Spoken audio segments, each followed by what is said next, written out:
Everybody, I am SJ Morris, short for Sarah Jane. My pronouns are she, her. I lead developer community at HubSpot, and today I'm excited to talk to you about something that feels kind of both urgent but energizing. It's all about how we build human connection in an age when AI can kind of feel like it's scaling just about everything else. So I know that's a big statement, but here's the thing. AI is changing not only how we work, but it's also changing who is doing the work they're doing, and what community even means inside of our ecosystems. And so while AI is definitely helping us go faster in lots of ways, it's also challenging us to stay more human than ever.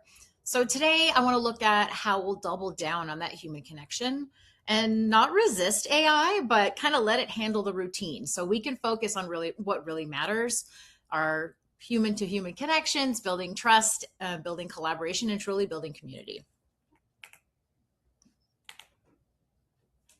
So I'm going to talk through what we're going to unpack together.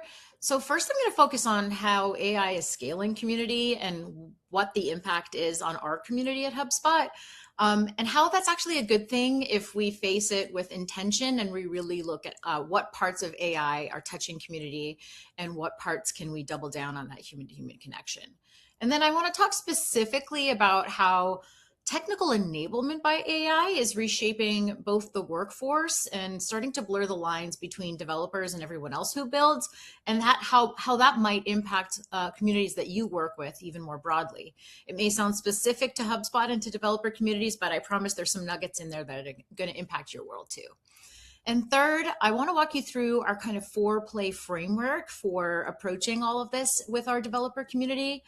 It's going to be some connected strategies that hopefully all of you watching this can remix for your own brand communities, your own B2B communities, and won't just be hyper specific on developers. But obviously I'm looking at this from the lens of developer communities, so that's how I'll present it. But I do hope those nuggets are going to be helpful for just about anyone watching this presentation.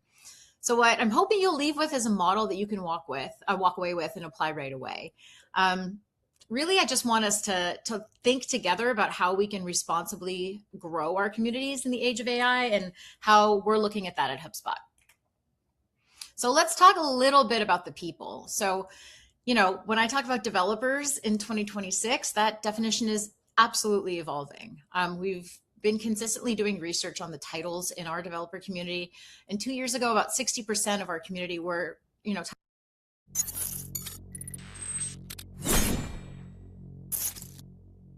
everybody, I am S.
Hey everybody, I am SJ Morris, short for Sarah Jane. My pronouns are she, her. I lead developer community at HubSpot, and today I'm excited to talk to you about something that feels kind of both urgent but energizing. It's all about how we build human connection in an age when AI can kind of feel like it's scaling just about everything else. So I know that's a big statement, but here's the thing. AI is changing not only how we work, but it's also changing who is doing the work, what work they're doing, and what community even means inside of our ecosystems. And so while AI is definitely helping us go faster in lots of ways, it's also challenging us to stay more human than ever. So today I want to look at how we'll double down on that human connection and not resist AI, but kind of let it handle the routine so we can focus on really what really matters, our human to human connections, building trust, building collaboration, and truly building community. So I'm going to talk through what we're going to unpack together. So first, I'm going to focus on how AI is scaling community and what the impact is on our community at HubSpot, and how that's actually a good thing if we face it with intention and we really look at what parts of AI are touching community and what parts can we double down on that human-to-human connection. And then I want to talk specifically about how technical enablement by AI is reshaping both the workforce and starting to blur the lines between developers and everyone else who builds, and how that might impact communities that you work with even more broadly. It may sound specific to HubSpot and to developer communities, but I promise there's some nuggets in there that are going to impact your world too. And third, I want to walk you through our kind of 4-play framework for approaching all of this with our developer community. It's going to be some connected strategies that hopefully all of you watching this can remix for your own brands, communities, your own B2B communities, and won't just be hyper specific on developers. But obviously, I'm looking at this from the lens of developer communities, so that's how I'll present it. But I do hope those nuggets are going to be helpful for just about anyone watching this presentation. So what I'm hoping you'll leave with is a model that you can walk away with and apply right away. Really, I just want us to think together about how we can responsibly grow our communities in the age of AI and how we're looking at that at HubSpot. So let's talk a little bit about the people. So, when I talk about developers in 2026, that definition is absolutely evolving. We've been consistently doing research on the titles in our developer community. And 2 years ago, about 60% of our community were titles that fell under our more traditional technical devs, engineers. So software engineers, programmers, developers, and now that's actually dropped down to about 30%. We've started to categorize these folks in some different ways to see how we can understand their motivations a bit better. So we have low code builders. Those are business folks who are now shipping like independent solutions thanks to AI, workflows, things like that. We've got RevOps specific to HubSpot, these revenue operations folks who are really automating workflows that help impact sales flows and sales bottom lines. And, that revenue operations title exists to represent optimizing revenue flow. So that's a really big segment that we're starting to see at HubSpot and across software as a service. And then we have, AI engineers. Those are the kind of devs that I'm seeing kind of in that sort of messy middle right now between our traditional developers and developers that are leveraging AI tools like Cursor, GitHub Copilot, et cetera. And these folks are creating all kinds of smart and useful tools that can potentially be scaled.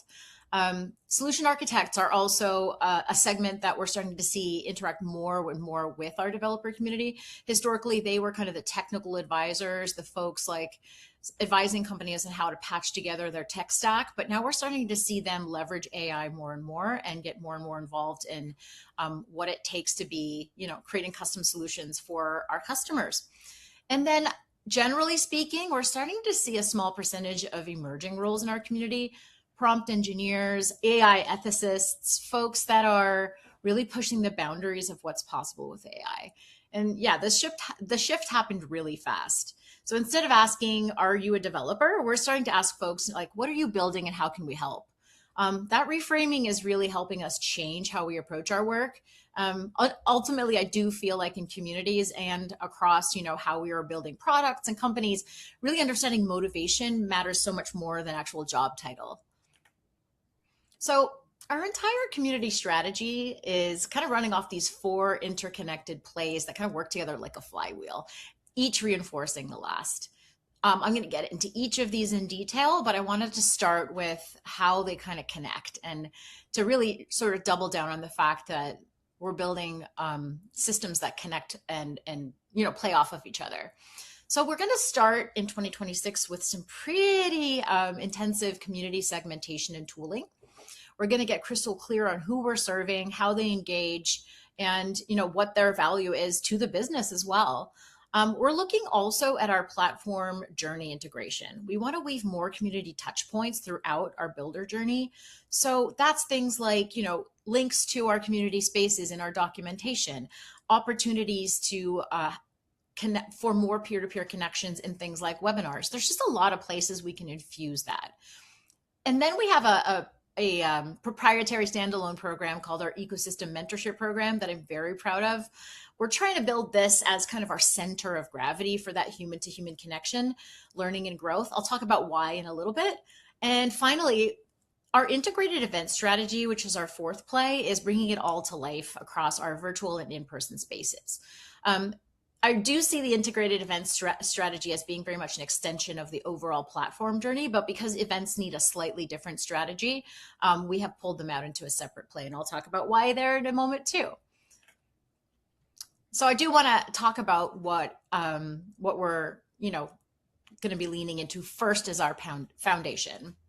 We really can't measure what we can't see, and for too long, our community and our developers have appeared more or less as kind of a monolithic block with some nuance that we have been applying to them, but without, really understanding how we can personalize experiences to different motivations and really, really prove ROI of, this monolithic developer block. It's simply because you cannot just refer to our community as developers. There's so much more going on.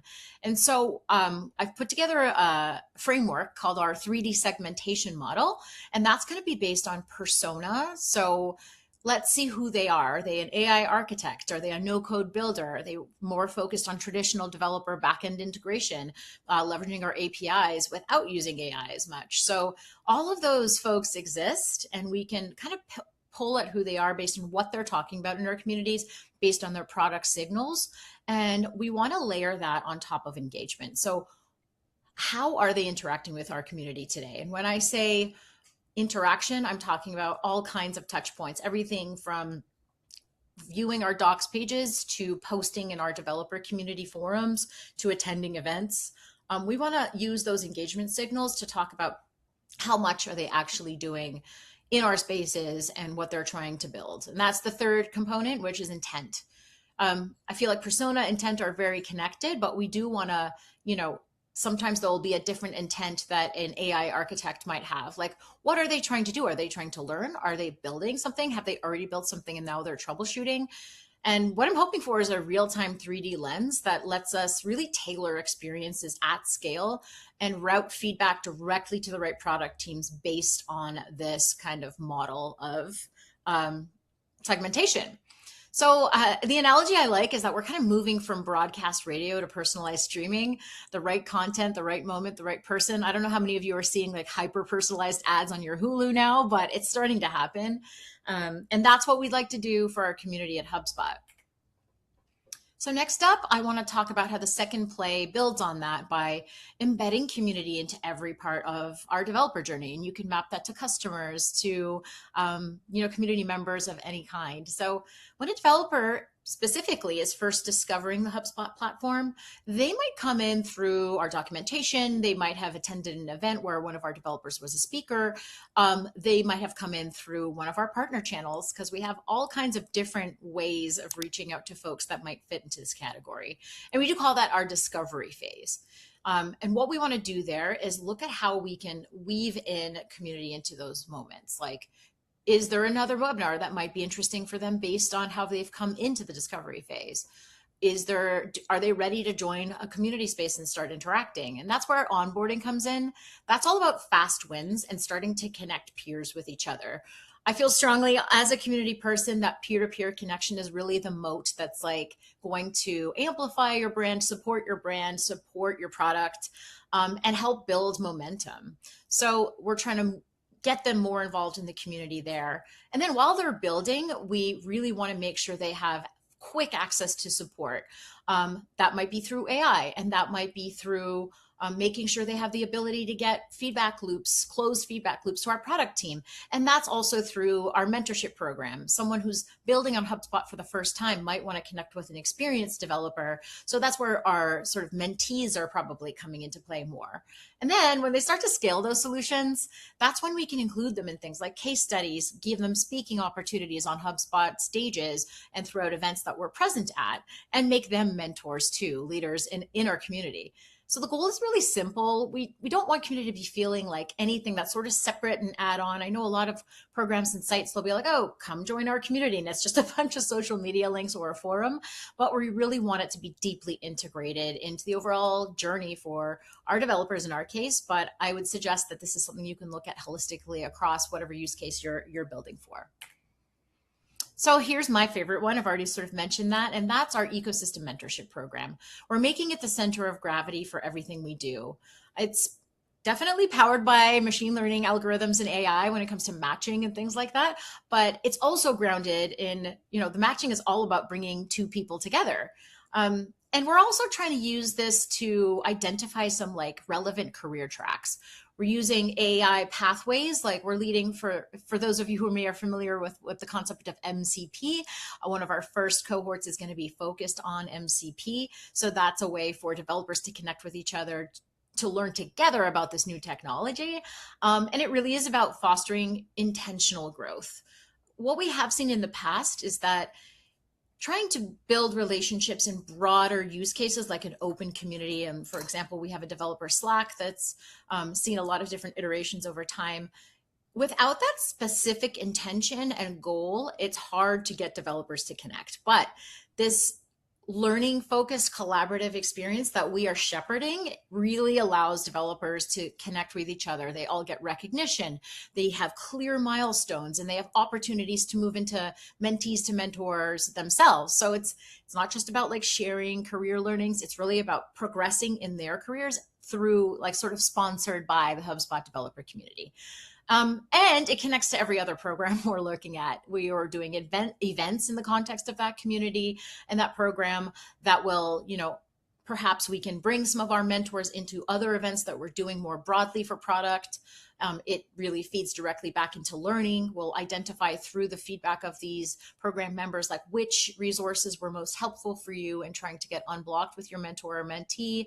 And it brings feedback right into the loop as well. Like, let's identify what roadblocks they identified as working through specific problems together.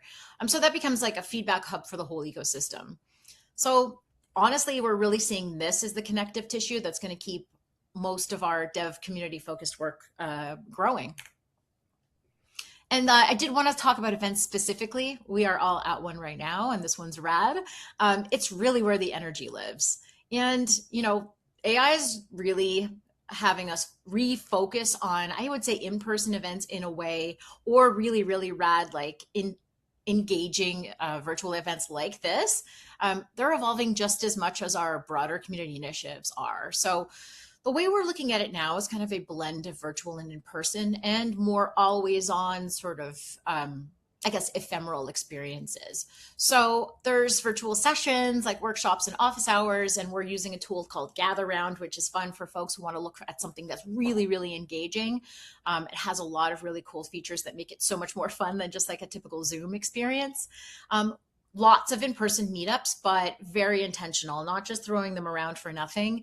We want to have celebrations. In the last 3 years, we've hosted an annual developer celebration at our big flagship conference, Inbound. And it's just been such a nice, it's just a party. It's very simple, but it's probably our most well-received event that we do every year. And so we want to do more of those. And on community, we're kind of filling the gaps through some of our meetups. There are tons of other events hosted by HubSpot where community might add value by sending a developer advocate, sending a community member. But we really want to be intentional about which events we're participating in to showcase our communities, have them connect with each other in ways that complement business goals. And then there's, of course, always on spaces, like there's async learning. We have like a fantastic YouTube channel. Our Academy program is amazing. Lots of recorded content that folks can go through. All of this is coming together, and finally, at a big company, it can be tough to do this, but we're looking at getting a unified calendar for this specific audience. So from our team across our global marketing teams to our developer platform marketing team, we're making sure that everything is kind of aligned in a way where, no one's going to miss anything major if they sign up for one of our specific events, because it won't be at the same time as a spotlight or a marquee event. And finally, every event feeds into the mentorship program, as well as other programs we're building on developer relations team, because we can do a shout out like, hey, are you trying to learn more about this product? Join our mentorship program. And it generates content. Events are great for that. Like, you can repurpose recordings, and you can take feedback that you've heard on site at the event and close the loop with product. So it's really not about running more events. It's about being more intentional, integrated with these events. And a little side note for you that's really been handy for us. When we are running events specifically on our team, and we have a lot of interaction that's very direct with the attendees, we'll have each HubSpot attendee fill out a specific set of notes after the event or after a particularly remarkable conversation, feed that into Notebook LM, and then we have a living resource that you can ask questions for, like, what were people saying about this product? What were people saying about Marketing Hub? And we can extract those and put them into our feedback funnels for the product team, which is another great way to add value for events. And so let's talk about measurement now that I've talked a little bit about some of the ways that we add impact. So events and mentorship, we are looking at traditional metrics like attendance and, show rate and engagement. But I think one area that we're going to be looking at, because we're creating such an integrated strategy, is cross-program conversion. So how many mentors, for example, are becoming more active in the broader community? How many speakers at Inbound are then becoming mentors? So a lot of that cross-program conversion is what's really going to showcase success of this integrated strategy. And AI adoption is an interesting one, because we have two angles for AI, both the tools that we're using internally to make our processes more effective, but also leading with AI technology as the topics for our communities, for our mentorship program, for our educational content.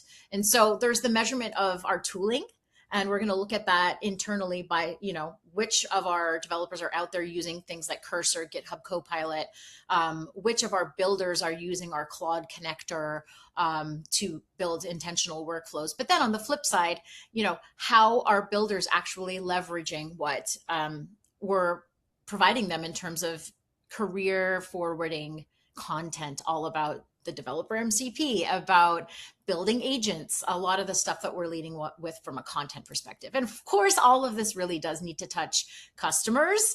Our developers are building solutions and integrations for our customers. So we have to understand how that comes full circle. What do our customer retention rates look like that are based on which customers are using, or how customers are touched by what developers are building? How much revenue does an integration touch for our customers? And what is the overall, ecosystem ROI for all of this stuff that we're doing for our platform? We already know it's very important for customer stickiness. The more high impact apps they use, the more they tend to stick with us. But we want to get much more intentional and use that segmentation play to demonstrate that direct impact, so we can make our programming even more impactful.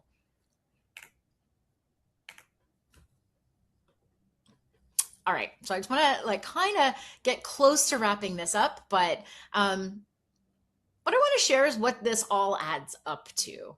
I know I've talked about a lot of our plays. I've mentioned here and there about, how AI is both helping us speed things up and unblock, but also how we're leaning into enabling and stewarding our developer community towards more of this AI-focused technology.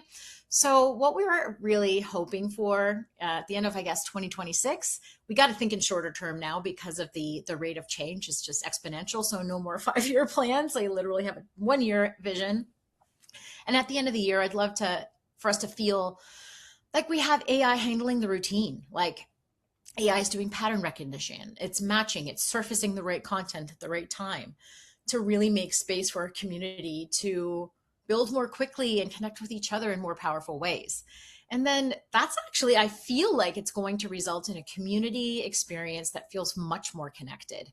One of the things I'm most excited about, for a specific example, is an AI kind of support bot that we've woven into one of our developer communities. It is helping unblock some developers when they're very blocked when they first join us. I mean, for anyone out there who is familiar with working with developers, your community is likely not going to hear from them until they're blocked with something and frustrated. And so we always try to like convert that frustration moment into delight. So if we can get them unblocked quickly, and we can get my cat unblocked quickly, who's joining us at this conference, we are going to give them more time to see, hey, this person is chatting in this channel about this amazing idea they have about building an agentic solution for workflows on HubSpot. I'm going to join in on that. And the two of them will collaborate, share solutions. We've even seen folks start businesses together through these connections. And so we want to make more room for that.